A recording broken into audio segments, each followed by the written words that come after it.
Okey, kita akan buat soalan Negeri Terengganu, soalan kertas 1. Okey, kertas 1. Okey, dah buat semua? Okay, dan senarai formula yang diberikan ada dalam 33. Okay, so saya harap untuk kertas 1 ni awak maksimumkan penggunaan rumus. Suara cikgu clear ke? Ya. Okay, good. So, yang awak tak tahu, tapi ni yang Nabil message kat cikgu lah. Nabil cakap soalan nombor 8.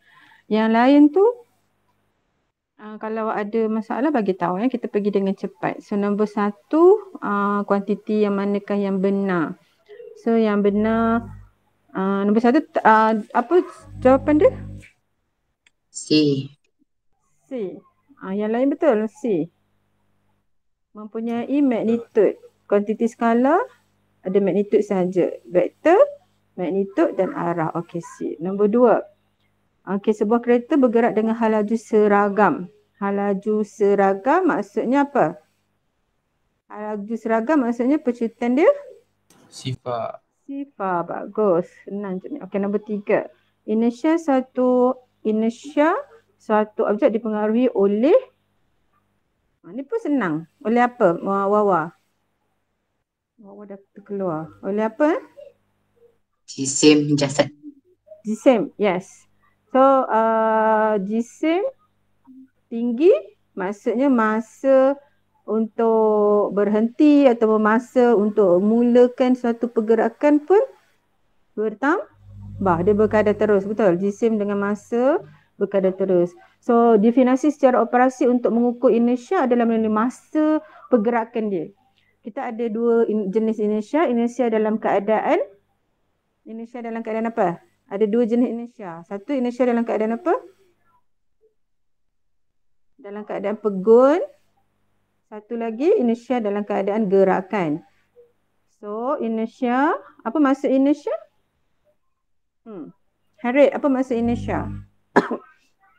Sifat semula jadi suatu objek untuk terus kekal dalam keadaan asalnya. Kalau dalam keadaan asalnya, keadaan pegun, dia akan cuba kekal dalam keadaan pegun. Ataupun kalau keadaan asalnya dalam keadaan gerakan, dia akan cuba dalam keadaan gerakan, cuba kekal dalam keadaan gerakan. Kecuali ada tindakan daya luar. Contohnya, kita pakai seat belt kan. Okay, kalau kita tak pakai seat belt, kereta tengah bergerak. So, tiba-tiba sudden stop. Tiba-tiba berhenti. Okay, maka kalau kita tak pakai seat belt, badan kita akan terus kekal dalam keadaan gerakan sebab kereta asalnya bergerak. So bila gerak, badan kita pun kalau boleh nak bergerak jugalah. Tapi bila sudden stop tu badan kita pun nak bergerak juga. So untuk menahan, untuk mengurangkan negatif impact daripada inertia dalam keadaan gerakan tadi tu, kita terus kekal gerak ke depan tu. Tak nak bagi kita bila sudden stop, mungkin kita boleh berlanggar dengan dashboard lah, apalah semua kan, boleh gerak ke depan terpelanting ke. So kita pakai seat belt. Seat belt tu maksudnya daya luar kita kenakan untuk kita stopkan gerakan dia. Itulah maksud dia. So inertia ada dua jenis. Inertia dalam keadaan pegun dan inertia dalam keadaan gerakan. Cara untuk ukur inertia adalah melalui masa gerakan objek tersebut. Kalau jisim dia besar, masa gerakan dia pun besar. Dia hukum Newton keberapa inertia ni? Pertama, bagus. Okay, pertama. Okay, nombor 4 pun tak ada masalah. Prinsip keabadian momentum ni semua direct je. Jawapan dia apa nombor 4? Jumlah momentum sebelum pelanggaran sentiasa sama dengan jumlah momentum selepas pelanggaran jika tiada daya luar bertindak ke atas sistem itu. Sistem yang tertutup dia samalah. Kalau ada daya luar, sistem terbuka, jumlah momentum tu tak sama. So jawapan dia A lah. Bagi tadi jawapan dia apa? A nombor 4 ni. Betul? A. Jawapan nombor 4. Okay, A. Betul lah. Sejumlah momentum sekurang-kurangnya mesti melibatkan dua objek yang berlanggar. Dua objek. yang berlanggar. Okay. So momentum 1 dengan momentum 2. Okay, seterusnya nombor 5. So far okay ke? Faham? Okay, nombor 5. Raja menunjukkan satu daya bertindak pada suatu objek. Okay, ada daya, ada objek. Okay, impulse. Impulse yang diberikan kepada objek itu dipengaruhi oleh. Ini ada salah ke? Ada tak yang salah? Jawapan dia apa, Wawa? Nombor 5? Jawapan dia C. Betul? Awak buat betul? Betul tak awak buat? Ni Awak buat betul lah. Impuls tu dipengaruhi oleh daya dan masa hentaman. Ya, betul So impuls, kalau kita tengok list of equation, dia dah bagi, senang. So kat sini, terus tengok impuls, betul lah. Dia dipengaruhi oleh daya dan masa. Ada setengah dia tak bagi dia bagi yang ini je. So macam mana kita nak dapatkan nombor 6 dan nombor 7 tu, kita kena masukkan nombor 1 dalam persamaan nombor 5. Barulah kita boleh kembangkan nombor 7 dan nombor 6 ni. Baru dapat tengok apalah yang dia bagi. So terus direct lah soalan nombor 5 ni. Dia bergantung kepada F darab T. So bergantung kepada daya dan masa hentaman. Okay, terus Okay, nombor 6. Berat karim di bumi 800 Newton. Apakah yang akan berlaku kepada beratnya di bulan? Okay, yang ini Nabil jawab apa? Nabil jawab betul? B. Berkurang. Okay, boleh tak terangkan? Sebab saya nak sekarang ni, bila saya kaji soalan kertas 2, banyak juga struktur tu yang kena terang. 2 markah macam tu. Terangkan.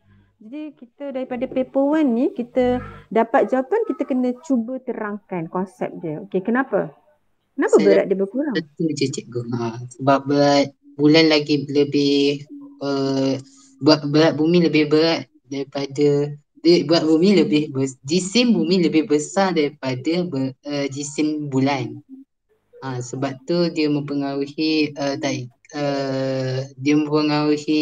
tarikan daya graviti tu. Jisim ni bumi, jisim dia besar, ni bulan, jisim dia kecil. So jisim mempengaruhi nilai G. Betul? G bumi dengan G bulan. M. So dia berkurang berapa kali ganda? Tahu tak? Saya tak ingat tapi saya rasa 1/4 ke 1/8. 1/6. 1/6. Okay, berkurang sebanyak 1/6. Maksudnya berat ialah jisim darab pecutan graviti. Pecutan graviti G ni dekat bumi, okay, dekat bulan berkurang sebanyak 6 kali. 6 kali ganda. So kalau kita nak rasa ringan, kita pergi kat bulan. Sebab pecutan kat bulan tu berkurang, katakan G bumi 9.81, bahagikan dengan 6. Darabkan dengan awak punya jisim. Katakan jisim Nabil sekarang berapa? Berapa kg? Saya tembak 70. Boleh tembak, lama tak ukur tak timbang. 70. Saya berat lagi. Okey, 7 kilogram darab 9.81 bahagi 6. So maksudnya pecutan graviti bumi bahagi 6 kali. Dapatlah pecutan graviti bulan. So sekarang ni kita nak tahu berat ataupun daya graviti, berat daya graviti samalah. Untuk Nabil, ni Nabil lah ni. Dekat bulan, Nabil duduk kat bulan. Berapa?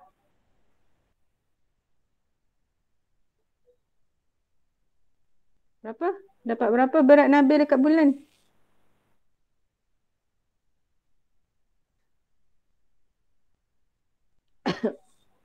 Nampaknya kira. Dapat berapa? Bagi 6 ke cikgu? Dia berkurang 6 kali.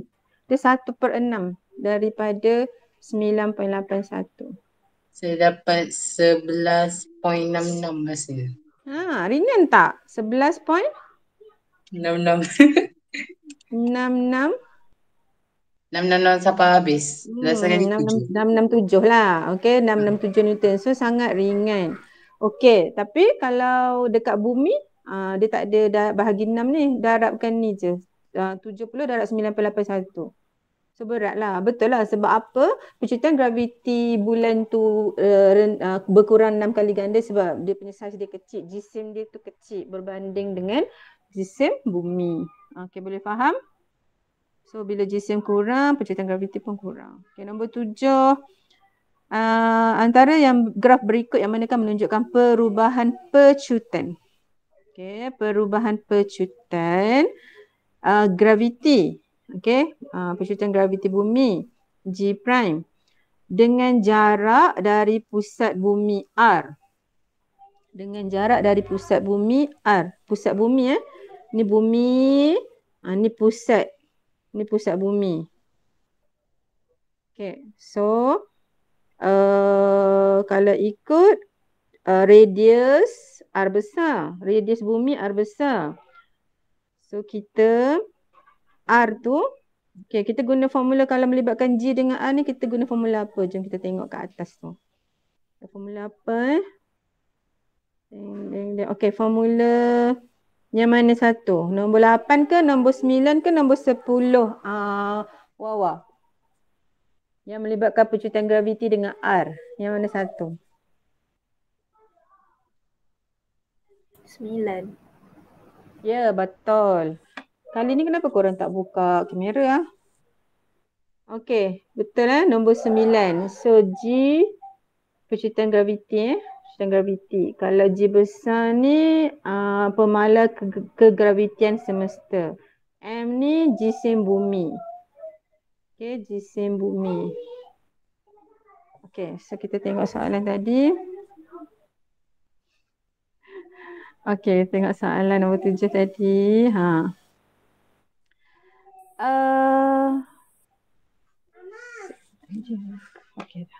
Okey, antara graf berikut, maksudnya dia bagi graf lah sebagai pilihan jawapan kan.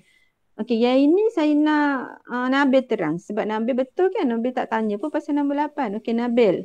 Awak buat betul. Apa jawapan dia, Nabil? Jawapannya B sebab saya tengok buku teks muka surat 84.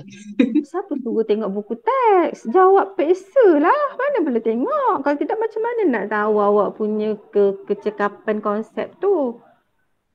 Jawab. Setiap kali cikgu bagi set, awak kena jawab dalam masa 1 jam 15 minit macam periksa. Berlatih. Sebab latihan, bila awak banyak buat latihan mengikut masa yang ditetapkan, latihan, okay, macam kita nak lawan bola. Lagi banyak latihan, kita lagi cekap. So, biasakan dalam masa yang ditetapkan tu awak buat latihan. Okay, boleh? Okay, lepas tu bila dah tanda, tengok berapa skor awak. Adakah makin meningkat? Catat, buat catatan. Katakan hari tu SBP awak buat, awak dapat berapa skor. Okay, lepas tu sepatutnya mesti naik. Kalau nak dapat A plus atau A, sekurang-kurangnya A, fizik, kertas 1 kena dapat 36/40. Ya, secara konsistennya. So, kena buat latih tubi banyak-banyak. Dan untuk kertas 1 ni, awak belajar terangkan konsep dia. Bukan main buat je. Bila awak salah ataupun mana soalan yang awak betul tu kerana awak hentam, itu yang awak kena korek. Apa konsepnya? Kenapa ni salah? Itu cara belajar daripada kertas 1. Macam cikgu buat ni lah. Kaji. Kenapa? Sebab soalan kertas 1 ni boleh keluar dalam kertas 2. Dia ubah suai je soalan tu kepada kertas 2. Dia boleh, memang pernah cikgu tengok. So bila awak dah jawab 1, B, boleh tak Nabil terangkan kenapa B? Okay, dia ada 3 keadaan dekat sini. Ni keadaan pertama, ni keadaan kedua, ni keadaan ketiga. Okay, keadaan pertama tu maksudnya kedudukan objek itu dekat mana? Dekat permukaan bumi. Keadaan nombor 1 maksudnya untuk graf yang berkadar terus ni. G berkadar terus dengan R ni. Untuk nombor 1 G berkadar terus dengan R. Maksudnya objek tu berada di mana? Di tengah-tengah permukaan bumi. Antara permukaan bumi Di dengan bawah permukaan bumi. Di bawah permukaan bumi. So bila di bawah permukaan bumi ni graf dia inilah dia berkadar terus. Maksudnya percuitan graviti bumi bertambah dengan jejari. Semakin bertambah tinggi, semakin bertambah ketinggian sampailah kat permukaan bumi tu, semakin bertambahlah percuitan graviti. Faham? Faham tak? faham. Okey. Okey, lepas tu keadaan yang kedua dekat sini. Dekat mana ni yang R ni? Cikgu dah terang yang ni R ni radius bumi, jejari bumi. So maksudnya objek tu berada di mana? Permukaan bumi. Ni keadaan kedua. Objek berada di permukaan bumi. Ni keadaan pertama, keadaan kedua. So bila objek berada di kedudukan di permukaan bumi dengan R dia sama dengan R besar. Okay. R dia ni sama dengan R besar. So kita kira guna formula yang tadi tu lah. Formula G sama dengan GM, G besar, M besar bahagi R kuasa 2 tu. Okay. Seterusnya, keadaan ketiga ni, maksudnya apa? R daripada permukaan bumi pergi ke menjauhi bumi. Kan? Daripada permukaan bumi ni menjauhi bumi. So, H lah. H. Maksudnya bertambah. Semakin bertambah, percuitan graviti makin jauh daripada permukaan bumi, percuitan graviti semakin berkurang. Dia berkadar songsang. G berkadar songsang dengan R. Faham tak? Ataupun R kuasa 2. Faham tak? Sebab formula G sama dengan GM bahagi R kuasa 2 kan? Betul kan? Okey.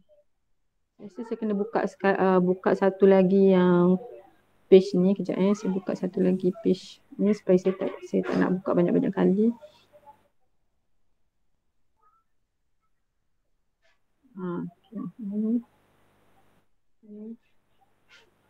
Okey, saya ni hanya untuk senarai rumus je lah. Ini soalan. Boleh faham tak kenapa jawapan B? Nabil pilih B, tengok buku, lepas tu Nabil faham ke tak faham? Saya faham time rumus je saya. Faham time rumus.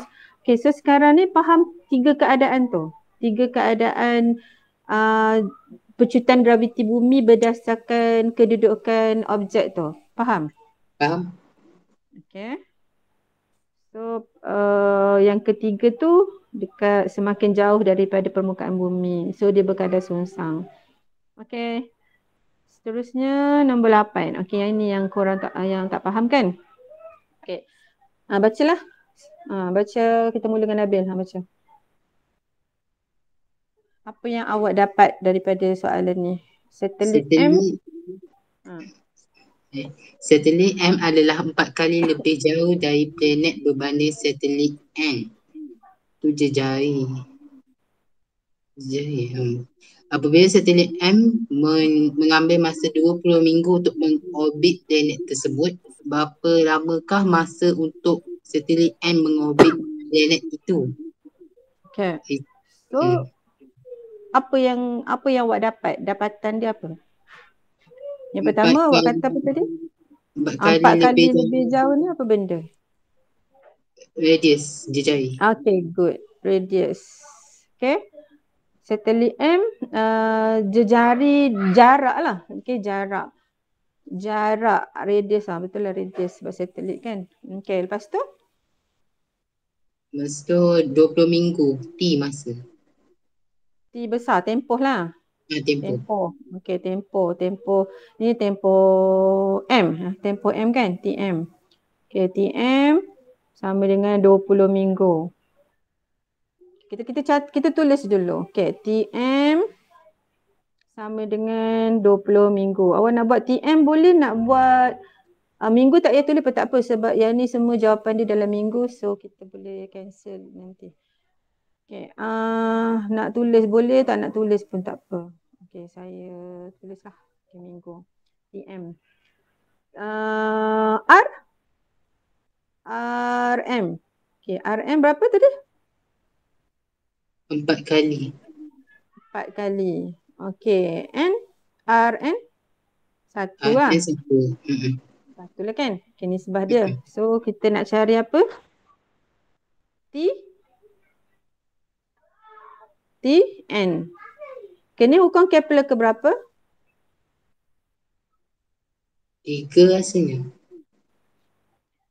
Okay, kita Betul lah tengok. 3. Hukum Kepler ketiga. Okay, betul. Hukum Kepler ketiga. Kenapa nak ni? Okay, hukum Kepler ketiga. Tapi kat sini dia tak bagi pula rumus hukum Kepler ketiga. Kan ada kat bawah. Rasa tak ada. Sepatutnya dia. Sebab ada yang sepatutnya kena bagi. Tak apa, saya tengok dalam senarai rumus. Senarai rumus, okay. Sebab sekarang ni berbeza-beza senarai rumusnya. Negeri ni ada yang bagi, ada yang tak bagi. So, it's not a standard. Tak macam yang masa KBSM dulu. KBSM tu kita boleh tahu formula yang dia bagi, formula tak bagi apa. Tapi KSSM ni buat first time kan? So tak tahu. Okay, kalau yang ini formula yang mana? Tak, ni pun tak ada juga. Tak ada juga. Tak ada lah. Oh, ada. Yang mana satu? Nombor berapa?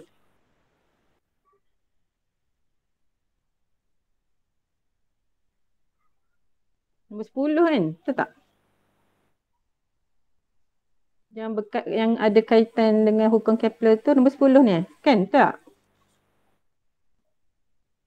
Betul. Betul kan? Nombor 10. So, apa hubungan dia? T square sama dengan, kita bawa T square ke atas ni. T square sama dengan 4 pi kuasa 2 R kuasa 3. So, pemalar kita letak satu tempat. M, G besar. M kat sini jisim matahari lah. Jisim matahari. Jisim bumi. Jisim matahari pula. Jisim bumi. Ni. Tapi biasanya jisim bumi kita buat M besar. M besar lah. Okay. Ni pemalar dia. So, apa hubungan T square dengan R kuasa 3? Berkadar? Terus. Berkadar terus. Okay. Sekarang daripada sini, okay, kita boleh buat macam ni tau. Okay, ni M tadi. Okay, ni M. Boleh? Awak nak labelkan M ke awak nak labelkan N? Mana-mana pun tak kisah. Label je kan. Nak labelkan M ke nak labelkan 1? Dia 1, 2 boleh. MN boleh. Tapi jangan mengganggu simbol ni kecil je. Jangan sampai mengganggu dia jadi macam suatu simbol kuantiti fizik. Jangan mengganggu tulisan. Kalau awak rasa tak nak mengganggu, awak boleh buat 1 dan 2. Okay, boleh juga. Okay, boleh buat 1 dan 2. So, katakan yang ni 1. Okay, faham? Faham tak? Okay, lepas tu, okay, saya padam yang ni. Saya nak ajar awak sebab pelajar guru muda sekolah saya yang saya target A+ tu, pelajar Cina, dia dah pandai buat kaedah macam ni. Kaedah nisbah kadar daripada formula.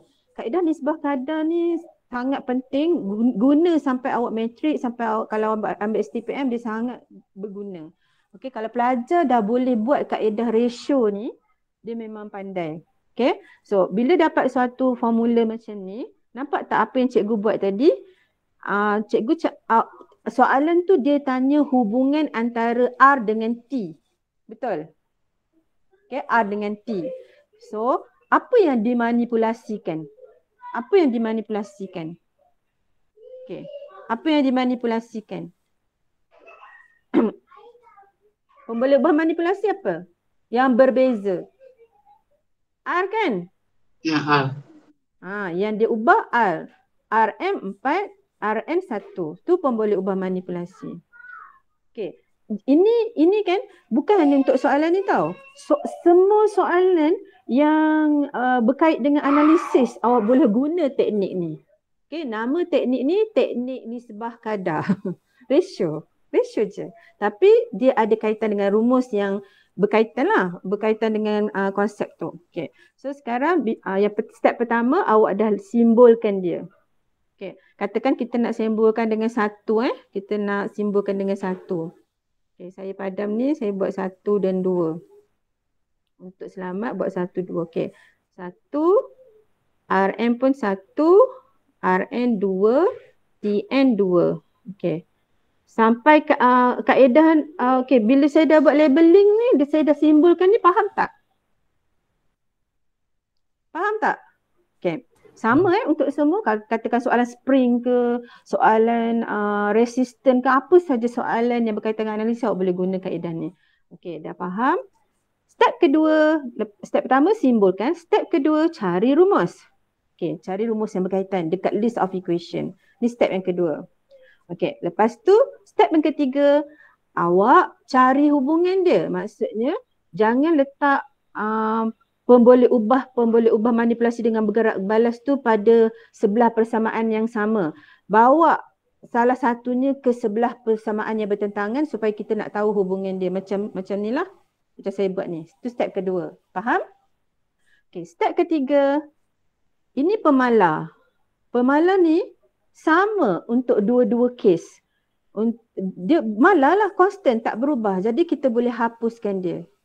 So dia akan jadi T1 kuasa 2, yang ini bawa ke sebelah bawah, bahagi R1 kuasa 3, samakan dengan T2 kuasa 2 untuk yang N punya, bahagi dengan R2 kuasa 3. Ni step yang ketiga. Step kedua cari rumus, step ketiga kita nak buat ratio. Inilah ratio. Pemalar kita dah boleh hapuskan. Tak perlulah nak tengok berapa nilai M, berapa nilai G. Tak payah. Kita boleh hapus sebab dia sama. Dia malar. Untuk semua kes, spring boleh, apa saja. Okay, apa yang berkaitan dengan soalan analisis. Okay. Lepas tu, step yang keempat masukkan nilai dia tadi. T1 tadi berapa? 20 minggu. Okay. R1 4, R2 N. Okay, T1 20 minggu. Okay, cuba awak kira tengok semua. 20 minggu. Okay, kuasa 2. Okay, R1 tadi 4 kan? Betul? Okay, 4 kuasa 3. T2 yang kita nak cari. Okay, R2 1 kuasa 3. Okay, ni matematik je. Lepas tu nak buat apa? Selesaikanlah. Gunalah kalkulator tu. Okay, dapat tak T2?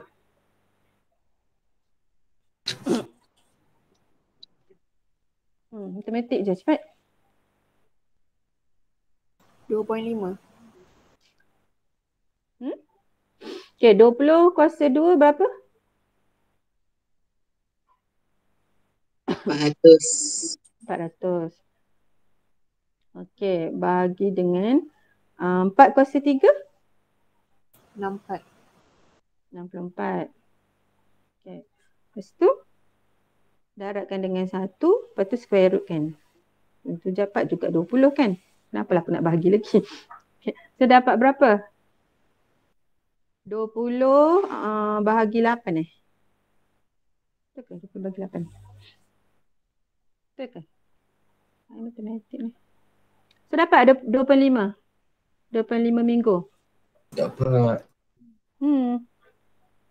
Macam tu je. Kalau awak dah boleh lah guna kaedah ni untuk soalan analisis, awak memang dah cakap. Okay? Faham? Teknik ni. Okay. Seterusnya, nombor 9. Nombor 9 pun masih ditanya. Nombor 9 je. Nombor 9. Okay, Harith baca soalan. Laju lepas dari bumi adalah 11.2 km per saat. Planet lain mempunyai jisim 500 kali daripada jisim bumi dan jejari 20 kali daripada jejari bumi. Berapakah laju lepas dari planet itu? Saya dapat C, cikgu. Okey, boleh tak terangkan macam mana awak dapat C? Saya guna formula Hmm? P sama dengan punca kuasa 2 darab M darab G darab M bahagi dengan R. Nombor 12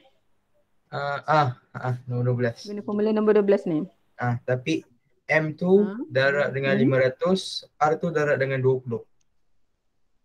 M darabkan dengan 500 sebab dia dah besar 500 kali ganda. Okey, R darab dengan 20. 20. Okey, nilai G tu? G tu bagi saya cari. Dia bagi tak nilai G? Kalau ikut kat equation dia ni, dia bagi tak nilai G ya? G besar. Dia bagi nombor 30. Nombor 30 ni dia bagi. Okey, G. Dan dekat sini pun dia ada bagi nombor 10 laju lepas ni. So cuma gantikan M ni dengan 500, R ni dengan 20. Okey, cuba kira tengok. Cuba kira dapat tak?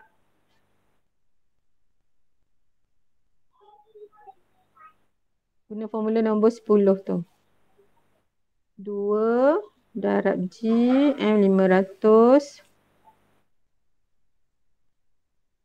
bagi dengan 20.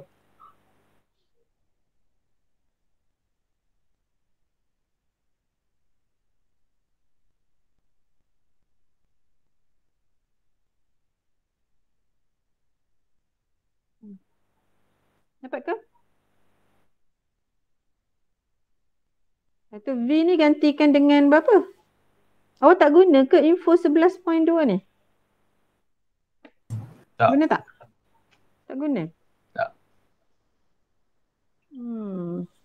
Nombor 9 terus dapat C. Oh, sebab dia nak cari laju lepas planet lain, kan? So planet lain punya 500 untuk planet lain tu lah. So maksudnya formula ni M tu M planet lain lah, kan? V sama dengan 2G M untuk planet lain tu. Planet yang baru yang berat dia 500 kali ganda tu dan jejari dia pun besar 20 kali ganda bumi. So okey, terus je lah direct. Setiap planet tu dia ada laju lepas dia masing-masing. Sebab setiap planet tu dia ada atmosfera dia. So bila kita nak lepas daripada atmosfera, contoh macam ni ni contoh bumi. Okey, bumi dengan jisim M. Okey. So atmosfera. So bila kita lancarkan roket, kita kena kalkulate berapa laju lepas supaya kita boleh lepas daripada daya tarikan graviti bumi. So cara nak kiranya macam ni lah, guna formula ni tadi. Okey, guna formula ni. Dan setiap planet tu ada laju lepas dia masing-masing bergantung kepada jisim planet tersebut dan jejari planet tersebut. Dia berkadar terus dengan jisim dan berkadar songsang dengan jejari. Okey? Faham? Okey, lagi besar planet tu, lagi besarlah laju lepas dia nak kena lepas.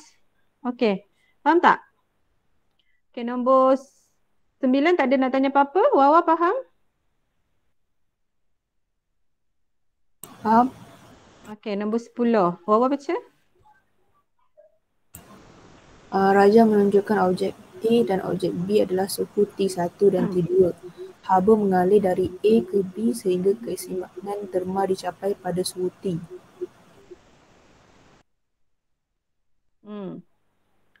Sehingga keseimbangan terma tercapai pada suhu T. So suhu dia suhu sama dia tu T lah. Suhu kedua-dua objek apabila mencapai keseimbangan terma tu dilabelkan sebagai T saja.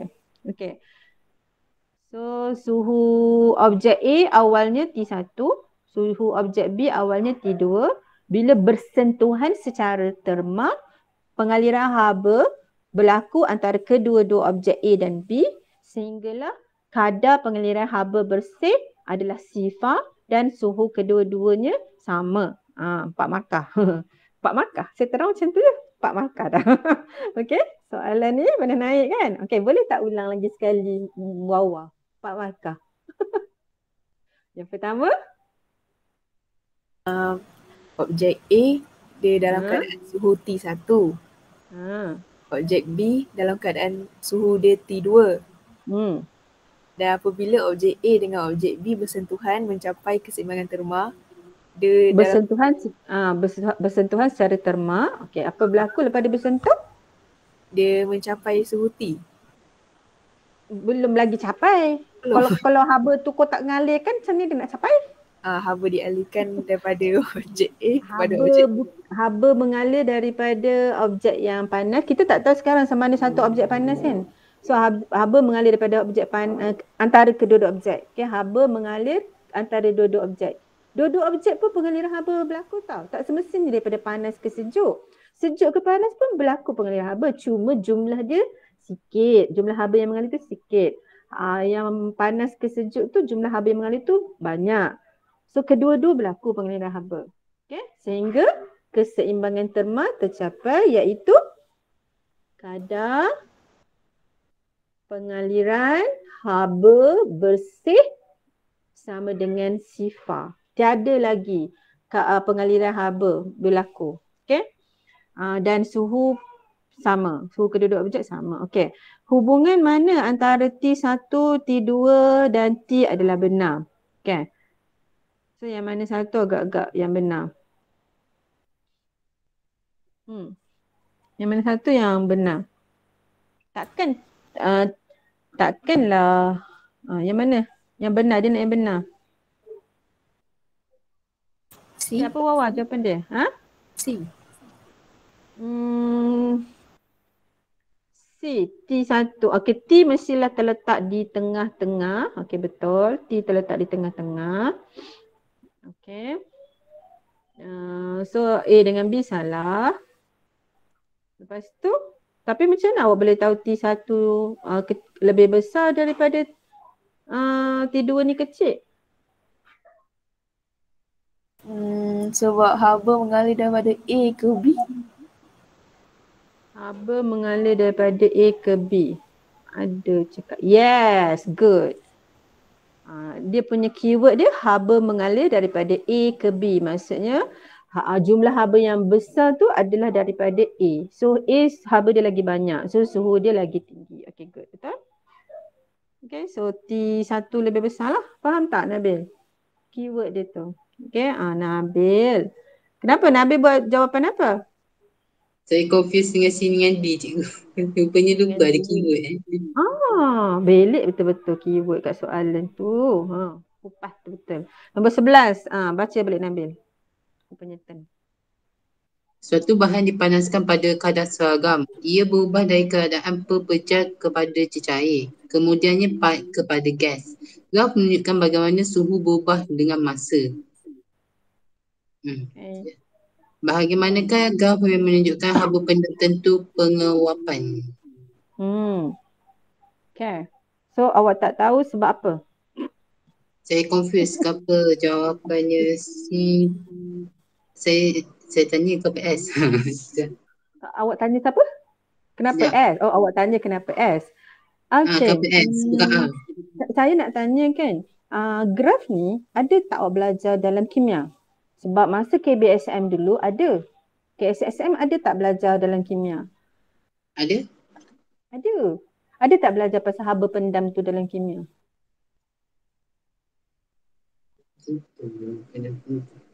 Yang naftalina tu cikgu? Naftalina. Ya. Ada tak?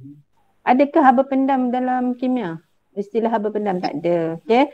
Cuma perubahan fasa tu ada. Ada. Okay. Sekarang cikgu nak tanya. Kita tengok rumus dulu. Senarai rumus yang berkaitan dengan haba. Okay, senarai rumus yang berkaitan dengan haba. Okay, ini yang diberikan dalam Terengganu punya soalan. Yang mana satu? Nombor berapa? Yang berkaitan dengan haba ada 2 je. Nombor berapa? 12. Lagi satu? 11. Dua-dua ni terlibat dalam graf tadi. Dalam graf ni. Okey, dua-dua terlibat. Okey, untuk nombor 11, Q tu haba, M tu apa? 11 dengan 12 sama je. M tu apa? Jisim. Jisim. Okey, C. C ni apa? Muatan haba tentu. Tentu. Muatan haba tentu. So, kena faham. Muatan haba tentu ni adalah haba tentu ni. Okey, senang je nak ingat. Untuk muatan haba tentu ni, dia purposely untuk satu jenis liquid ke, satu jenis pepejal ke, okey? Satu jenis, contohnya air. Air ataupun minyak. So dia nilai dia constant, malar. Muatan haba tentu air, C air, nilai dia 4,200 joule, okey, per 1 kilogram 1 darjah Celsius. Maksudnya apa? Muatan haba tentu air ni maksudnya sebanyak 4,200 joule tenaga haba yang diperlukan untuk menaikkan ataupun mengubah suhu 1 kilogram jisim air sebanyak 1 darjah Celsius. Itu maksud dia. Okay? 4,200 joule tu banyak lah. Nak panaskan air 1 kg, nak naikkan 1 darjah Celsius je pun. Kau kena supply bekalkan sebanyak 4,200 joule tenaga haba. So tinggi. Berbanding minyak. Minyak rendah sebab tu orang nak menumis, orang guna minyak. Kalau guna air lambatnya lah, air ni nak mendidih. Tapi kalau minyak cepat. So muatan haba tentu minyak tu rendah. So sekejap je masa untuk kalau muatan haba tentu rendah, okay, kalau muatan haba tentu rendah, C yang rendah. So apa hubungan C dengan theta? Dia berkadar seongsang. Kita bawa theta ke bawah. Kita bawa theta ke bawah. Suhu kan? Theta ni suhu. Contoh macam ni. Okay, saya nak kaji hubungan antara C dengan theta. So daripada formula ni, MC theta. Delta theta tu perubahan suhu. Okay, so saya nak kaji hubungan antara C dengan theta. So saya bawa C ke sebelah sini pun boleh ataupun theta. Mana-manalah bawa theta. Okay. Q bahagi delta theta sama dengan MC. So apa hubungan antara C dengan delta theta? Berkadar seongsang. Okay, berkadar seongsang. So bila C sesuatu cecair ke sesuatu bahan tu rendah, muatan haba tentu dia rendah, so dia cepat je berubah suhu dia. Macam minyak lah. Minyak dia rendah je muatan haba tentu. Sebab tu nak naikkan suhu dia tu cepat. Faham? Faham tak? Okay, nak naikkan suhu dia cepat. Perubahan suhu dia tinggi. Dia cepat berubah. Perubahan suhu dia tinggi. Okay. Yang lain kena constant. Okay. Tadi kat mana dah? Okay. Lepas tu ML. Kat sini ada tak perubahan suhu untuk rumus yang nombor 12 ni? Ada tak theta? Tak ada kan? Tak ada kan? Jadi maksudnya dekat sini L ni, apa maksud L? Apa maksud L? haba pendam tentu.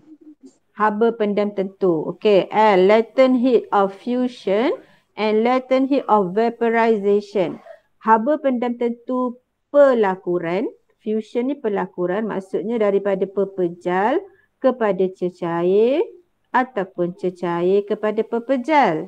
Dan satu lagi vaporization, maksudnya daripada cecair kepada gas ataupun gas kepada cecair. So ada berapa jenis haba pendam tentu?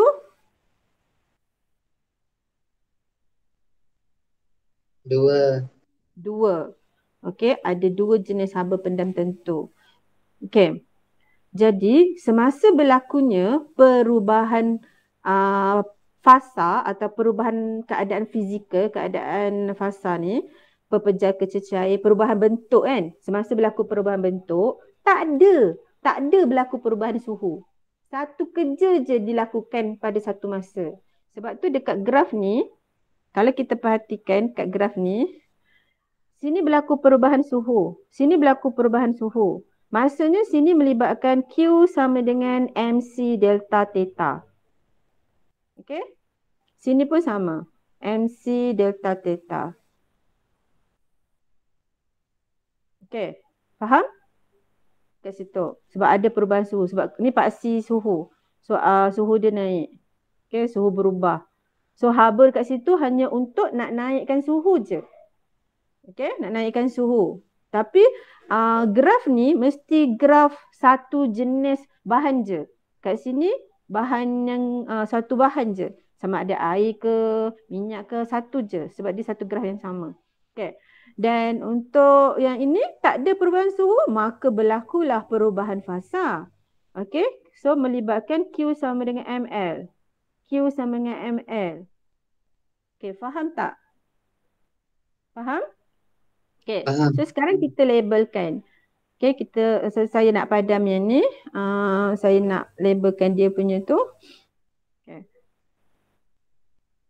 Okay, ni Okay, so kita bermula dengan kosong. Suhu kosong darjah Celsius. Suhu kosong darjah Celsius ialah ais. Ais dalam keadaan pepejal. Okay, kosong darjah Celsius. Kosong darjah Celsius. Okay. Ni ais Ais, saya lukislah ais kat sini. Ais yang suhu dia 0 darjah Celsius. Suhu 0 darjah Celsius. Pepejal. Okay. Lepas tu kita pun panaslah menggunakan Q sama dengan MC theta. Suhu dia pun naik. So dia still pepejal tau. Sebab cikgu kata kalau haba tu untuk nak naikkan suhu, fasa dia tak berubah. Faham?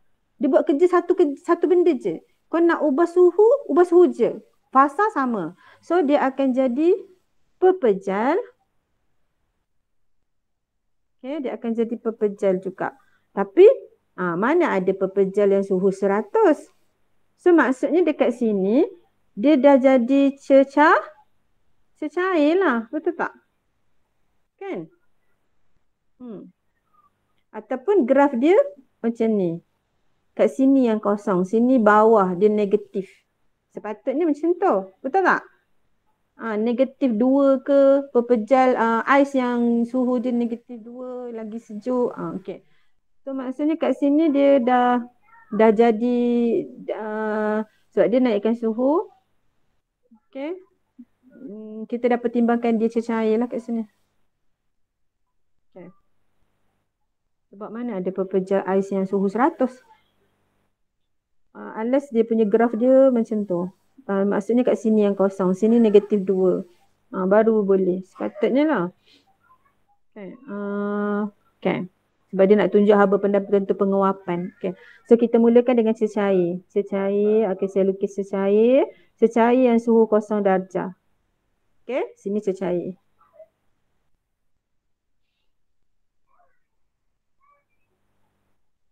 Kalau cecair kat sini, sini gas.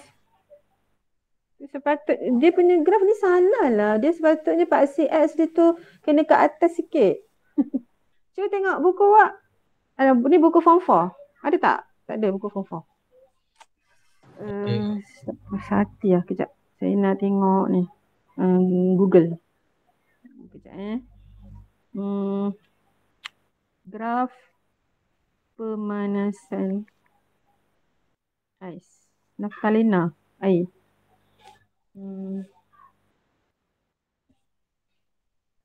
Tak apa kita tengok.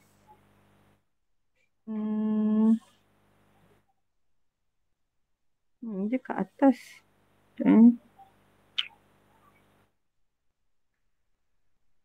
Ini untuk objek lain. Oh, alamak. Ya. Saya lah yang duk short lagi. Okey. Sebab dia kata dia bukan kata air. Dia kata bahan. So saya tak boleh assume air. Sebab itulah graf dia tu macam tu. Okey, bahan maksudnya kat sini dia pepejal. Okey, dia mesti mula dengan pepejal, tapi pepejal tu kita panaskan sampai suhu tertentu. Dia bukan air lah, maksudnya dia bukan air. Kalau air dia kat bawah. Okey, dia pepejal. So sini pun mesti pepejal. Dekat point ni pun mesti pepejal. So ada perubahan suhu kat sini. Melibatkan Q sama dengan MC theta. Okay. Sekarang dekat sini berlaku tak perubahan suhu? Tak. Tak. Okey, kat sini tak berlaku perubahan suhu tapi dia berubah kepada Cair. cecair. So masa ni melibatkan haba pendam tentu apa? Pelakuran fusion LF. Bagus. Okey. So sekarang pergi ke suhu, dia dah capai suhu tertentu kat sini, lepas tu dia mula nak berubah suhu, nak menambahkan suhu. Dia tak boleh ubah fasa dia sebab dia dah berubah fasa dah, 100% complete bentuk cecair. Ini 100% bentuk pepejal, and then sedikit demi sedikit daya tarikan dia absorb heat tu kan. So dia punya daya tarikan antara zarah pepejal tu semakin longgar dan dia akan melt bentuk cecair, dia akan menjadi bentuk cecair. Okay. Sekarang dah 100% bentuk cecair kat sini. Dan ditambah haba. So haba sekarang digunakan untuk menaikkan suhu. So still keadaan cecair. Tapi cecair yang bersuhu lagi tinggi lah. Suhu tinggi. Faham tak? Dekat sini. Okay. So sekarang dia akan ubahlah kepada keadaan apa? Gas. Gas. Sikit demi sedikit cecair. Ditambah lagi haba pendam tentu apa?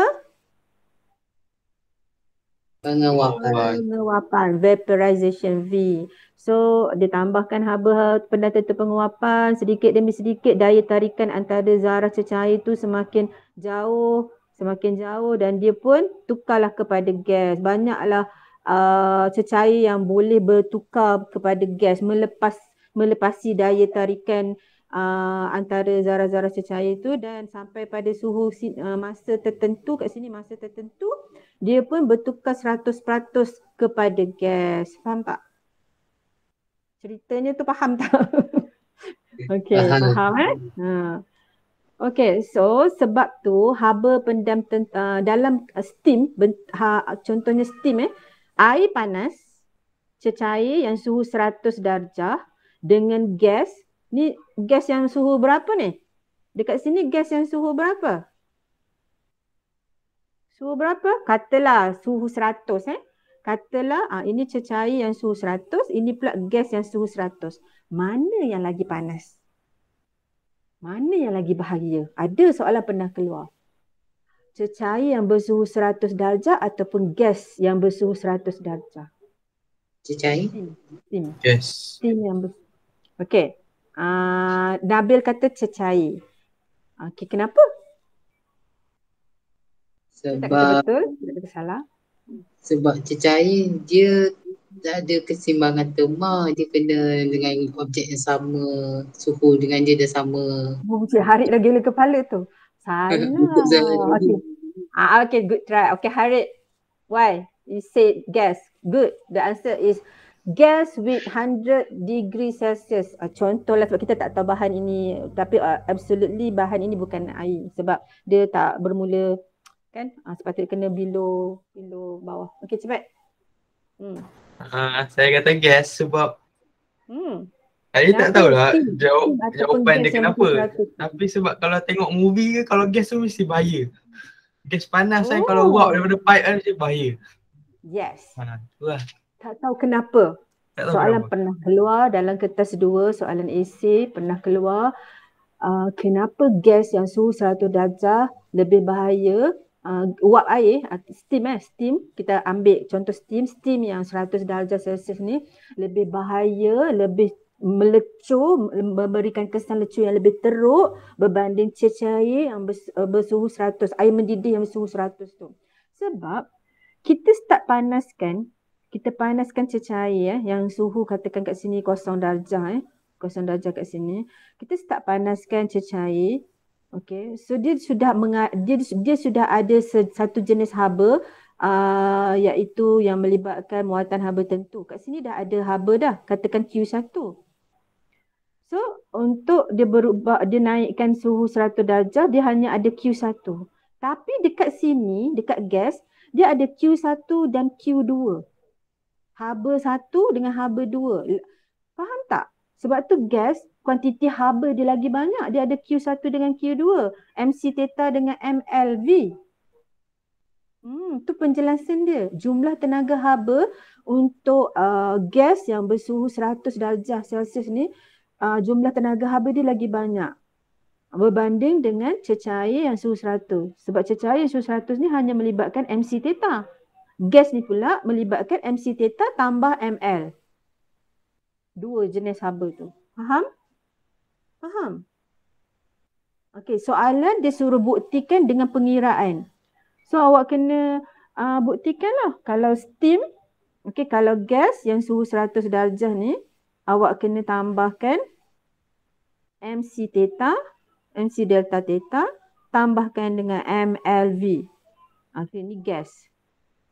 Tapi kalau cecair C yang suhu 100 ni, dia hanya melibatkan MC delta theta saja. Sebab tu haba dia kurang berbanding yang ini. Jumlah haba dia lagi tinggi. Faham tak? Wawa faham tak Wawa? Okey. Kalau tak faham, kita bagi nilai. Okay, kita bagi nilai. Okey. Katakan kita ambil air. Kat mana ya? Ada tak tempat kosong? Okey, kat sini. Faham tak Wawa, cecair? Okey, ni saya lukis cecair. Okey, cecair ni asal dia suhu dia 0 darjah Celsius. Lepas tu kita pun panaskan sampailah cecair ni suhu dia 100 darjah Celsius. Faham tak Wawa? Okay. So macam mana nak kira haba dia? Q sama dengan MC delta theta. Okay. Katakan M dia 1 kg. C dia 4200. Perubahan suhu dia berapa? 100. 1 dapat berapa? 1 darab 4200 darab dengan 100. Dapat berapa? Berapa joule tenaga haba dia? 4.2 darab 10 kuasa 1, 2, 3, 4, 5. 10 kuasa 5, betul? 10 kuasa 5 joule. Ini dia punya jumlah haba untuk mengubah cecair yang bersuhu 0 darjah Celsius kepada cecair yang bersuhu 100 darjah Celsius. Ada faham? Okay. Sekarang kita upkan lagi. Okay. So daripada cecair yang 0 darjah kepada cecair yang 100 darjah ni, kita tambahkan lagi kepada bentuk gas. Ni gas lah. Tak reti nak lukis gas. Gas. Tapi gas yang suhu 100. Gas yang suhu 100 darjah Celsius. Suhu sama. Okay, suhu sama. Tapi yang berubah adalah bentuk dia. Cecair kepada gas. So dia melibatkan Q sama dengan MLV. Betul? Betul kan? So jisim yang sama 1 kg. Kemudian masukkan nilai haba pendam tentu penguapan bagi air. Dia ada nilai dia. Katalah cikgu pun tak ingat berapa nilai dia. Katakan 6.7 darab 10 kuasa 4. Okey, faham? So darab dengan 1 dapatlah nilai ni. Joule. Kuantiti haba dia. Joule kg. Sebab jisim unit kg. Joule kg negatif 1. Joule je. Sebab latent heat ni joule kg negatif 1 dengan kg dia boleh cancel. Okay, joule. Sebab haba tenaga unit dia joule. Okay. Sampai sini faham tak Wawa? Dah pening ke? Okay. So maksudnya untuk berubah kepada gas yang bersuhu 100 ni, Wawa kena tambah 4.2 darab 10 kuasa 5 dengan 6.7 darab 10 kuasa 4. Kena tambah. So jumlah tenaga haba yang terlibat dia lagi banyak kalau dia dalam bentuk gas. Faham tak Wawa? Boleh lah, boleh. Boleh faham sikit. Okay. Sebab kalau step dia sampai cecair yang bersuhu 100, dia hanya melibatkan 4.2 darab 10 kuasa 5. Tapi kalau awak terus panaskan dia lagi, awak terus keep bagi dia haba lagi, tentulah jumlah tenaga haba dia lagi banyak. Bila jumlah tenaga haba lagi banyak, kesan impak dia ke atas kita, haba yang banyak panas macam api neraka. Api neraka tu lagilah kita tak tahu sebab yang jatuh ke dunia ni hanya satu titis saja. Satu jarum, lubang jarum je yang jatuh tu. Na'udzubillah lah kan.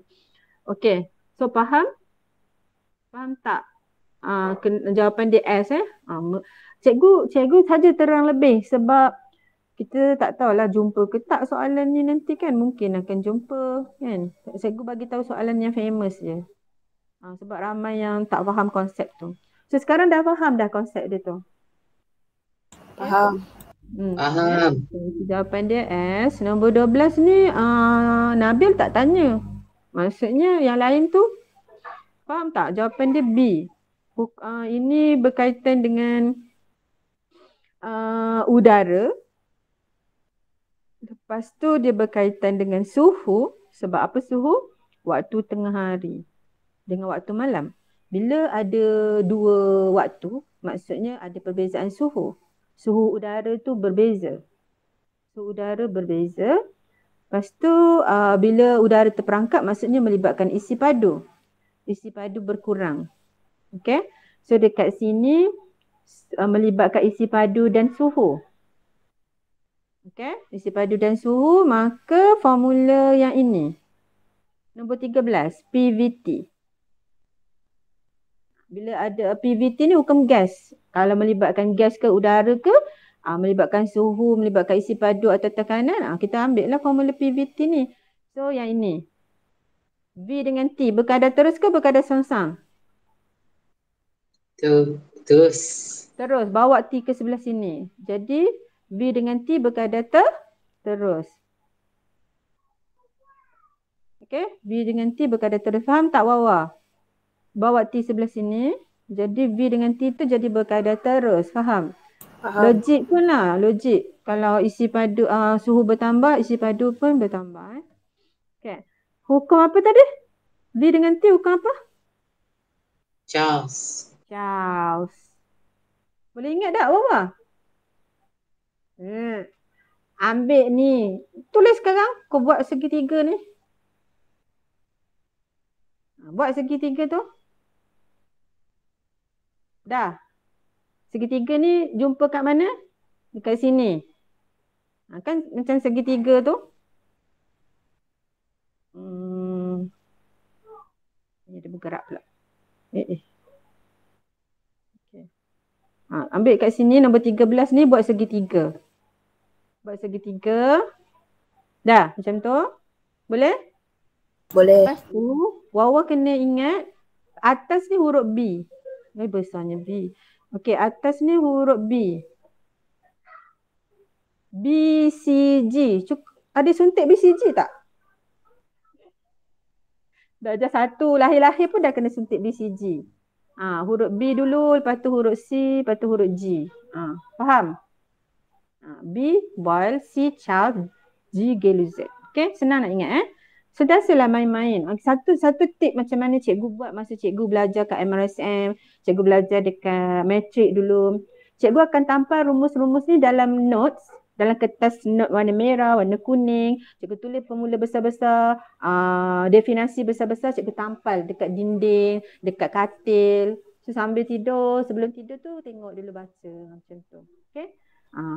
Masa kat matrik nak ceritalah masa matrik cikgu dulu matrikulasi Kuala Pilah matrikulasi kementerian matrikulasi UKM last batch bawah UKM sebelum dirobohkan. Jadi tahun depan tu dirobohkan. So apa cikgu buat? Cikgu conteng kat dinding terus. Dah nak roboh, cikgu conteng je lah kat dinding, kat meja study cikgu, kat tepi katil cikgu. Tak payah kertas-kertas dah, kat dinding je terus. Tapi sebenarnya bagus juga kalau awak ada kertas kecil. So nak periksa boleh bawa kertas-kertas kecil tu untuk awak study. Dekat-dekat nak masuk dewan periksa tu. Okay. Nombor 12 dah. Nombor 13. Okay, nombor 13 senang. Ada yang salah? Nombor 13, Nabil betul. Gelombang membujur satu je, iaitu gelombang bunyi. Sonik. Sonik ni gelombang bunyi lah. Sonik, kalau ada perkataan sonik ni bunyi. Gelombang bunyi, gelombang membujur. Maksudnya dia ada kawasan mampatan, ada kawasan regangan, ada kawasan mampatan balik. Ni mampat, ni regangan, mampatan. Dan dia punya getaran zarah, arah getaran zarah dengan arah perambatan gelombang. Okay, cara cikgu nak ingat kan, cikgu buat macam ni. Sebab dia jenis gelombang membujur. Apa maksud gelombang membujur? Arah perambatan gelombang APG dengan arah ni warna hijau. Warna hijau ni arah getaran zarah. Arah perambatan gelombang dengan arah getaran zarah dia selari. Selari antara satu sama lain. Macam inilah gelombang tu zarah-zarah udara tu bergetar, dia mampat-mampat, lepas tu dia meregang-regang, lepas tu dia mampat-mampat sampailah ke gegendang telinga awak, so awak boleh dengar gelombang bunyi tu secara membujur. Okay, faham? Tapi kalau gelombang melintang, gelombang melintang dia berkadar dia 90 darjah, dia serenjang. Okay, serenjang. Gelombang melintang dia serenjang. APG dengan AGZ ni serenjang. Getaran zarah, perambatan gelombang. Dia serenjang antara satu sama lain. Faham? So ada berapa jenis gelombang? 2. Okay. Gelombang membujur bunyi, sound wave. Gelombang melintang? Gelombang melintang ada berapa? Banyak je. Gelombang melintang ada 3. Apa dia? Well. Okay. Water, electromagnet dengan light. Saya apa bahasa Inggeris? Kalau awak nak apa bahasa Melayu, air, cahaya, air, gelombang elektromagnet. Kain. Kain mana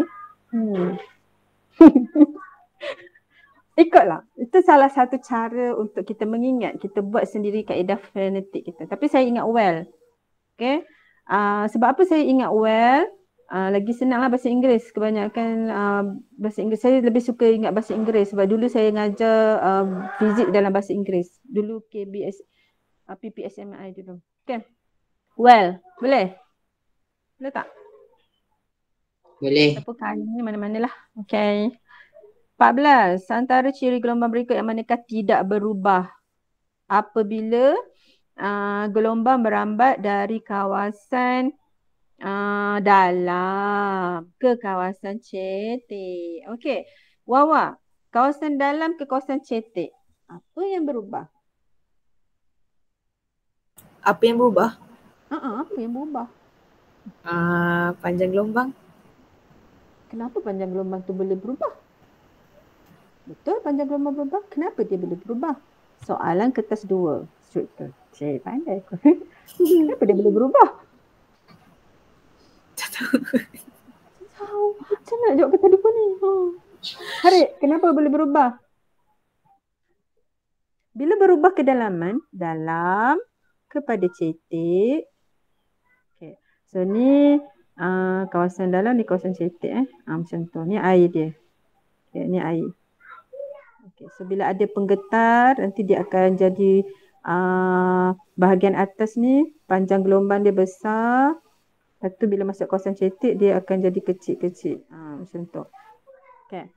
So, kawasan yang dalam dengan kawasan yang cetek, dia ada perbezaan dari segi ruang. Betul tak? Betul tak? Ruang dia. Okay, kita konstankan bilangan mol. Katakan kat sini ada 6 zarah air. Okey. Kat sini ada 6 juga. Kita konstankan jisim lah. Jisim atau bilangan mol 6. Mana yang sempit? Yang padat. Yang padat yang mana? Cetek. Cetek. Cetek ni padat. Okey. Sebab ketumpatan ialah jisim bahagi isi padu. So, kita dah manipulasikan isi padu. Ruang ni isi padu. Ruang yang besar kepada isi padu yang kecil. So ni pemboleh ubah manipulasi dia. So apa berlaku pada pemboleh ubah bergerak balas iaitu ketumpatan? Jisim bilangan mol kita kena konstankan iaitu bilangan zarah ni kena sama. Kalau 6, sini pun kena 6 juga. So kita dapati bahawa kawasan yang sempit ini, volume yang kecil ni, dia punya ketumpatan dia bertambah. Faham? Kawasan dalam, kawasan cetek maksudnya akan berlaku perbezaan ketumpatan. Bila perbezaan ketumpatan berlaku je, tak kisahlah untuk air ke, untuk gas maksudnya ada perubahan ketumpatan gas. Udara lembap dengan udara yang ringan, udara panas dengan udara sejuk. Ada perbezaan ketumpatan tu, maka berlakulah fenomena pembiasan gelombang. Faham? Keyword dia perbezaan ketumpatan. Faham tak? Bawah. Okay? Untuk air, ni lah kawasan dalam kepada kawasan cetek ni berlaku perbezaan ketumpatan. Jadi, bila logiknya, kawasan yang kurang padat, yang ni sebelah sini, yang isi padu dia besar ni, kawasan yang kurang padat ni isi padu dia besar. Okey, ketumpatan kurang ni, senang tak nak lalu? Gelombang senang tak nak merambat? Senang kan? So sebab dia tak padat, dia tak tumpat, so gelombang senang nak lalu, mana-mana dia boleh lalu. Yang ini pula gelombang susah nak lalu sebab dia rapat, dia padat.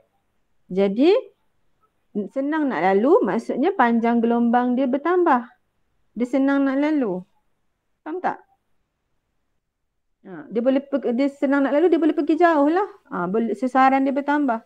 Yang ini pula sesaran dia berkurang. So akan ada perubahan dari segi hal laju dan dari segi dari segi panjang gelombang dan dari segi hal laju. So bila panjang gelombang bertambah, hal laju pun bertambah. Sebab hal laju ialah sesaran bahagi masa.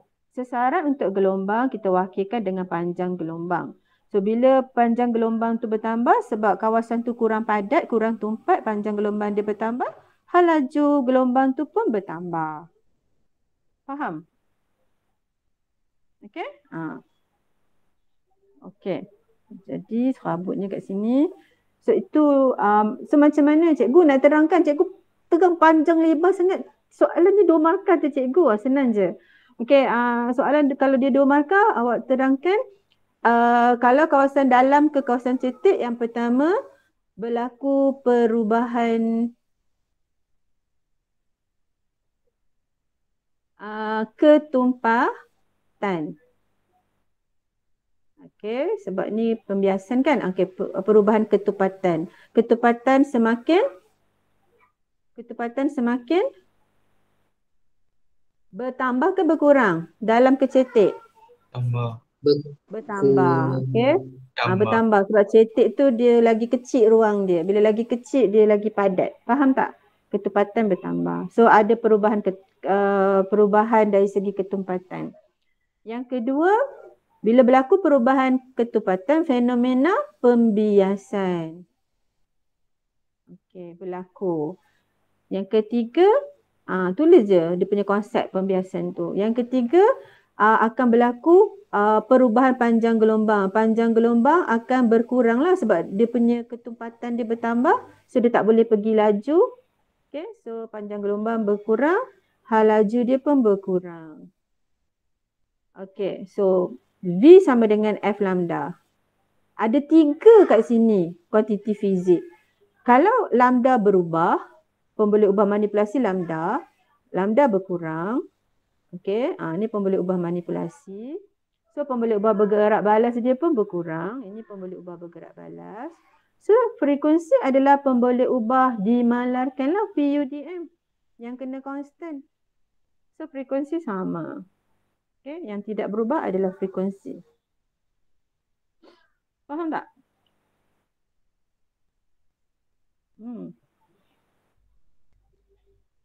Okey.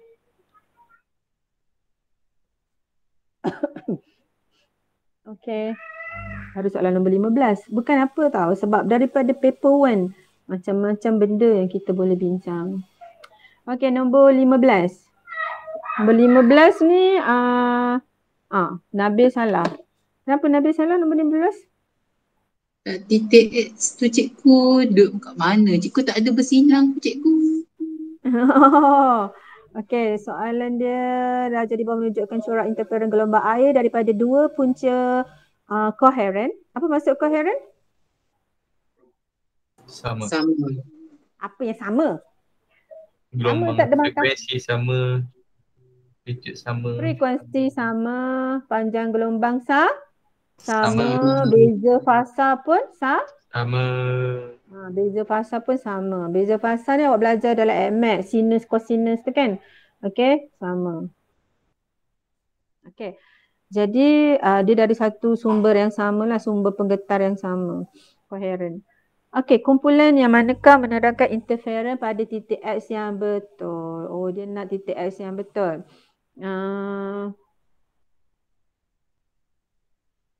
Okey, jawapan yang awak bagi apa?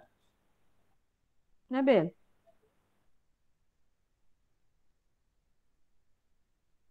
Saya tak pasti sebab X tu mengganggu saya.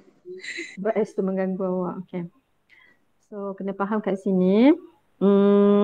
Yang garis ni adalah puncak. Yang ni adalah puncak. Okey, yang kat tengah-tengah yang dia tak buat apa-apa ni lembangan.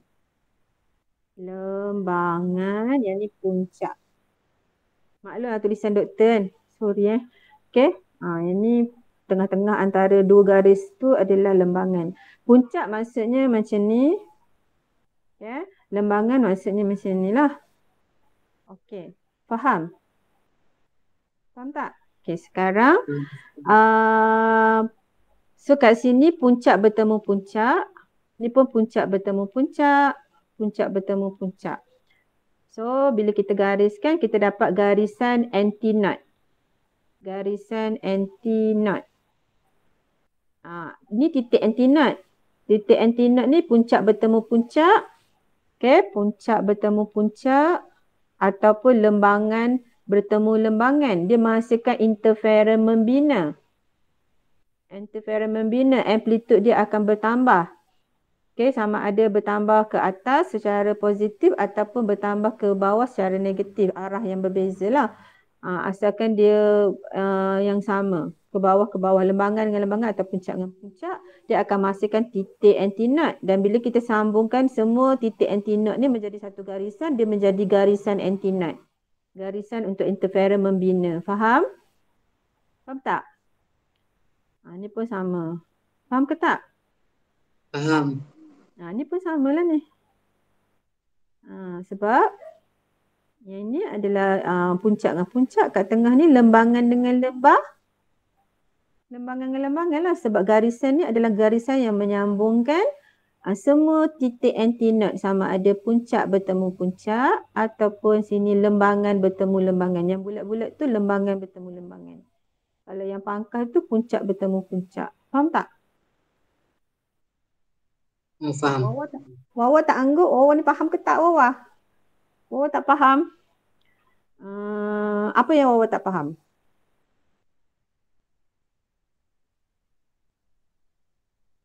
Tak, kalau Wawa tak bagi tahu kat cikgu, cikgu tak tahu apa yang Wawa tak faham. Wawa kenalah tanya. Wawa tak faham tu yang mana? Wawa tak faham puncak ke?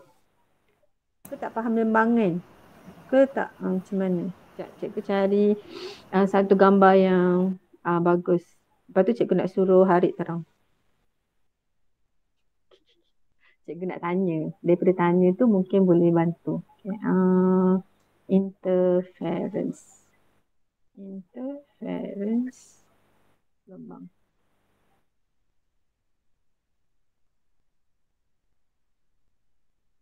Ni banyak. Aku tak faham juga. Okey. Wawa tengok yang ni. Okey. Atas kali tu adalah hasil tambah secara vektor yang menghasilkan interferen membina. Yang atas kali yang tebal tu. Cikgu tak boleh conteng sebab ini daripada internet. Faham tak? Yang atas sekali yang tebal tu. Okay. Yang dua yang bawah tu adalah dua sumber yang koheren. Dia punya beza fasa dia sama. Okay. So, sekarang ni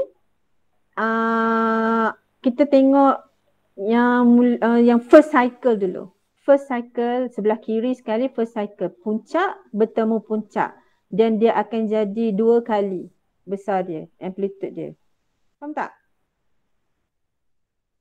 Kan? Yang sebelah kiri yang first cycle tu. First half cycle tu. Faham tak? Itu interferon membina. Puncak bertemu puncak. Okay. Yang bawah pula. Second cycle yang sebelah bawah. Half lagi yang sebelah bawah tu. Tu kita panggil lembangan. Okay.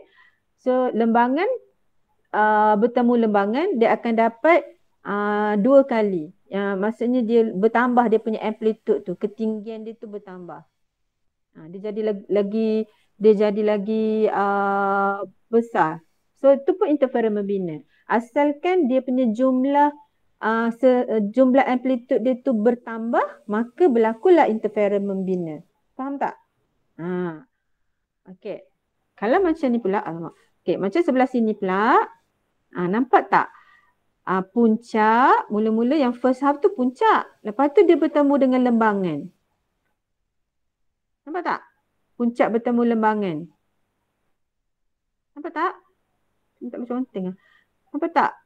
Kita tengok yang ni. Lepas tu nanti hasil dia kosong. Interferon memusnah. Dia tak ada apa bentuk gelombang yang atas tu. Dia rata je. Sebab katakan ke atas positif 5 cm, ke bawah negatif 5 cm, kita tambahkan puncak dengan lembangan, dapatlah kosong. Tu interferon memusnah terhasil. Faham tak? Okay. Jadi, okay. So kita tengok yang ini. Garis, okay, kita tengok yang, nampak tak garis putus-putus tu? Garis putus-putus, nampak tak gelombang putus-putus tu? Okay, gelombang putus-putus tu lembangan. Okay. Yang garisan yang tidak putus-putus tu puncak. Faham tak, Munawarah? Okay. Wawa faham sekarang? Okay, sekarang kalau garis putus-putus lembangan bertemu dengan garis putus-putus lembangan, kita dapat interferon membina sebab lembangan bertemu lembangan. Dapatlah dot yang putih tu, lembangan maksimum. Anti-knot yang putih, bulat putih tu lembangan maksimum. Lembangan bertemu lembangan. Faham? Okey. Kalau yang dot hitam, puncak maksimum. Puncak bertemu puncak. So sekarang kita ada dot hitam dengan dot putih. Berselang-seli. Sebab lembangan bertemu lembangan, puncak bertemu puncak. Dan bila kita gariskan, kita dapat garisan Q. Garisan Q. Nampak tak garisan Q tu? Nampak tak garisan Q? Garisan Q tu garisan yang menghubungkan semua titik-titik interferon membina, iaitu anti-knot, titik-titik anti-knot. Anti-knot ni kita adalah titik-titik yang menghasilkan interferon membina. Puncak bertemu puncak ataupun lembangan bertemu lembangan. So bila kita gariskan, jadilah garisan anti-knot. Faham? Okey. Lepas tu, kalau puncak bertemu lembangan, dia jadi warna biru tu, pangkah warna biru tu. Itu puncak bertemu lembangan. So kalau puncak bertemu lembangan, sesaran sifar. Puncak bertemu lembangan, kita dapat sesaran dia kosong lah. Macam cikgu tunjuk graf tadi tu. So interferon memusnah berlaku kat situ. Bila sesaran sifar, interferon memusnah. So titik tu kita namakan titik pertemuan tu namanya titik knot. So titik knot, kita hubungkan semua titik knot. Kita dapatlah garisan knot. Okey, garisan knot, garisan yang menghubungkan semua pangkah-pangkah warna biru tu, titik-titik knot. Okey, faham? Okey. So, garisan anti-knot U, jarak daripada garisan anti-knot U ke anti-knot Q, okey, kita dapat X. X tu jarak antara dua garisan anti-knot yang berturutan. Kan formula interference tu, okay, formula interference ingat kan? yang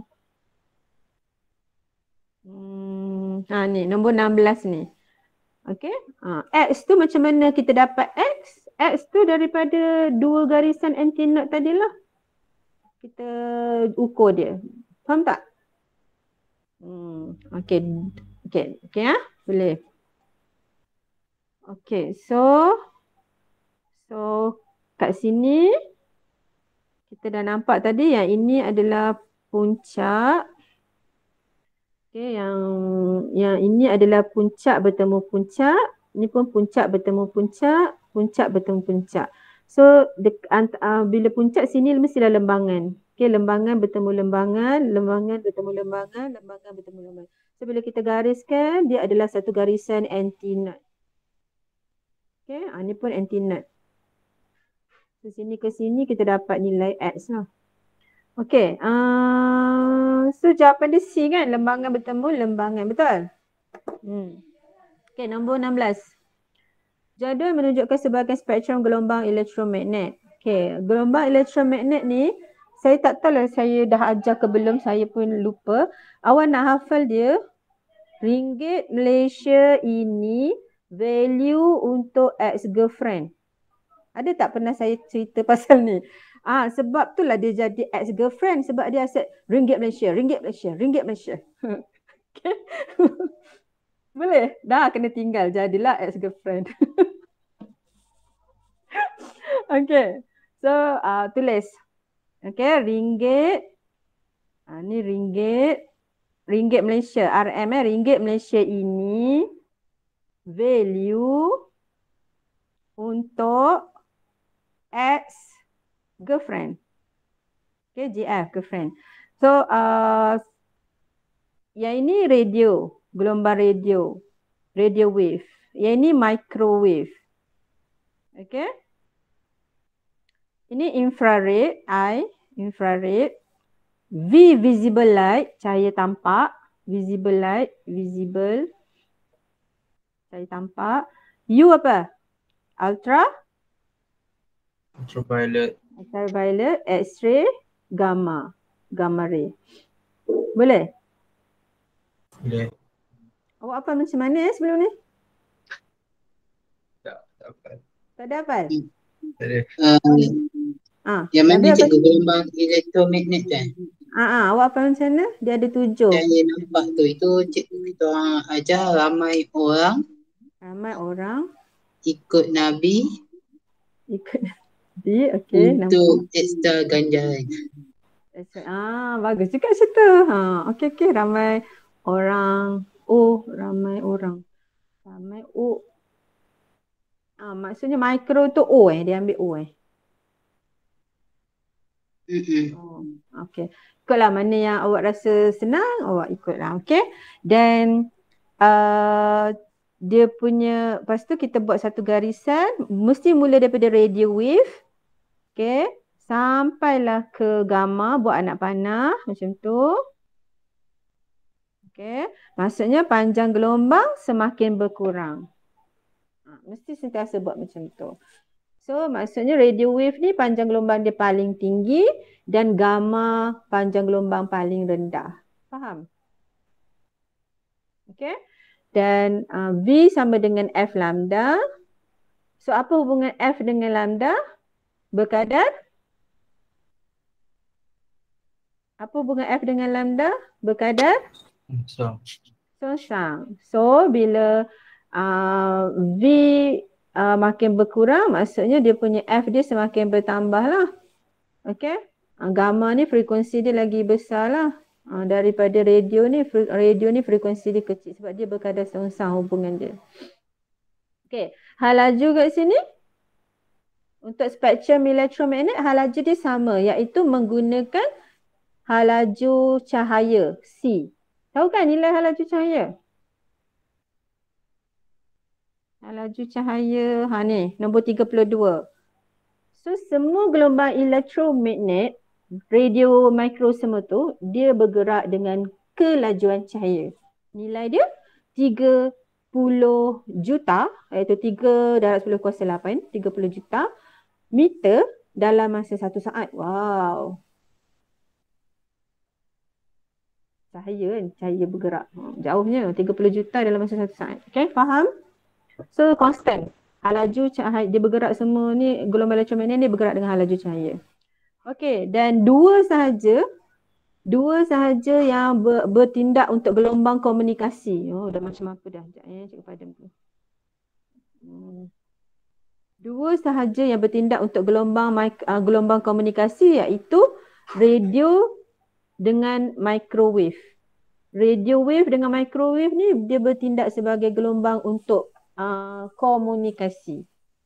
Selain daripada tu tak. Kita hanya guna dua gelombang ni je untuk komunikasi, sama ada radio wave atau microwave. Okey, tapi kalau micro ni frekuensi dia lagi tinggi. Sebab tu gelombang untuk astro yang awak tengok TV tu, komunikasi kan. Okey, kita guna micro. Sebab micro ni frekuensi dia lagi tinggi. Okey. Dia radio ni pula kelebihan dia panjang gelombang dia tinggi. So radio wave ni dia senang terbelau sebab dia panjang. Panjang gelombang dia besar, radio wave ni dia panjang.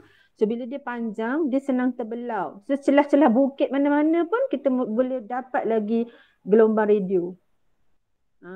Okay. Soalan pernah tanya. Okay. So kedudukan cahaya nampak adalah, cahaya nampak dekat mana? Ringgit Malaysia ini value. So selepas ringgit Malaysia ini, selepas infrared. Betul? Selepas infrared, value untuk ex-girlfriend. Okay, value untuk. So angkat sinilah. Gelombang V ni value visible light. So jawapan dia mana? Di antara infrared dengan ultraviolet. B lah kan? Okay.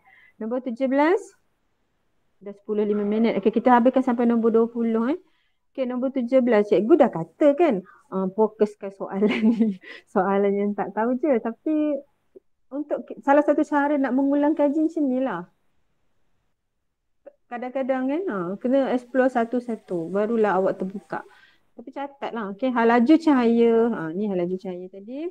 Indeks biasan air ni. And berapakah laju cahaya di dalam air? Hal laju cahaya dalam air. Formula yang mana ni? Formula mana, Nabil? Ada tak formula dia? Ada tak formula dia? Tak ada. Tak ada, cikgu. Dia jawapannya nak indeks biasa sama dengan laju dalam cahaya bahagi laju dalam vakum.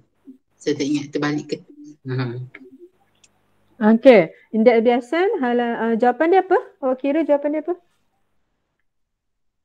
Jawapannya B. B. Okey, laju cahaya dalam air dengan vacuum. So yang mana satu sama ada dalam cahaya VC bahagi dengan dalam air, medium. Air ni medium lah. Okey. So ni gantikan dengan 1.3. Okey, cuba awak, kalau tak ingat, dah tahu jawapan kan? Kalau tak ingat, awak ni try lah. 2.31 ni dengan 1.3 dengan 3.8 ni awak nak darab ke nak bahagi supaya dapat 2.31. Cepat. Saya pun tak ingat rumusnya. Tu saya nak tanya awak. Nanti kita belajar macam mana cara nak ingat. Cepat.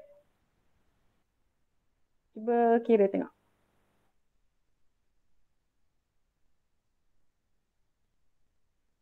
Nak dapat 2.31 darab 10/8 tu. Bahagi Cikgu, vacuum bahagi medium. Vacuum bahagi medium. Okay, so maksudnya vacuum bahagi medium.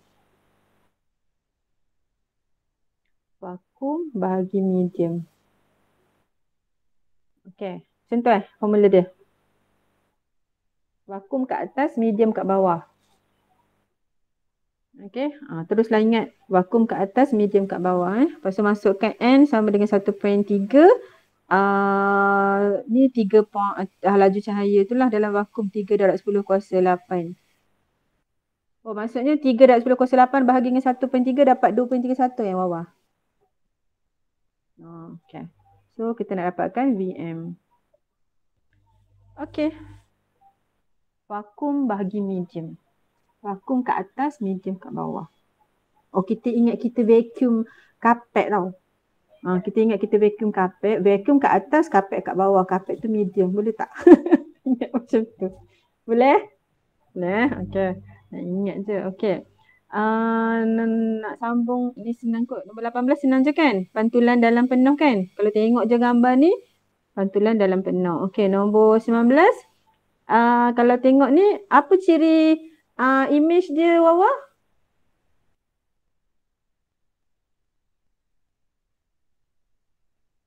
Tengok je ni.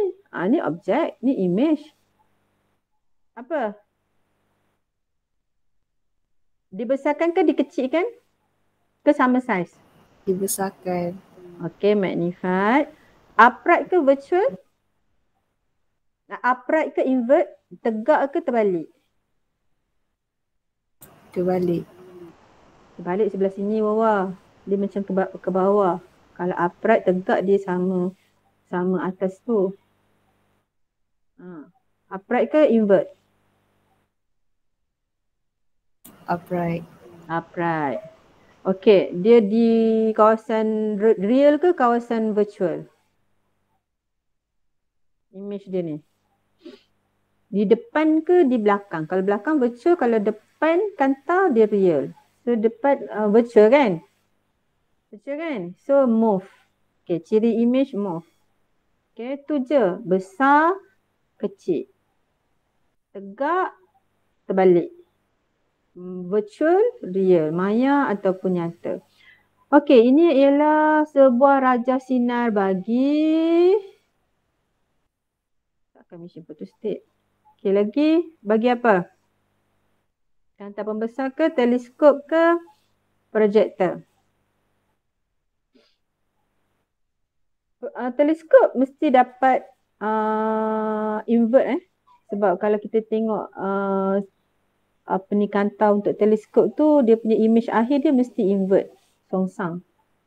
Kalau awak buat PBL lah, PBL, cikgu awak suruh buat PBL, buat teleskop, memang nampak image tu terbalik, invert. Ada buat PBL, buat teleskop? Tak ada. Budak saya adalah satu kumpulan saya suruh buat teleskop tu memang dapat terbalik. So teleskop ni image dia mesti invert. So salah. Kanta pembesar. Pernah guna kanta pembesar tak? Pernah kan? Masa form 1. Awak nampak objek tu besar tak? Nampak objek tu terbalik ke tegak? Tegak. Apa lagi? Teruslah. Okay. Move. Kanta pembesar mesti move. Okey lah. Yang nombor 20 kita sambung nanti. Sebab yang ni saya nak tunjuk, nak terang banyak benda. Okay, boleh? Saya nak bandingkan dengan mikroskop. Bagi awak nak ajar cara awak ingat. Okey, tu sahaja semua. Bye. Cikgu. Sama. Cikgu. Cikgu. Sama.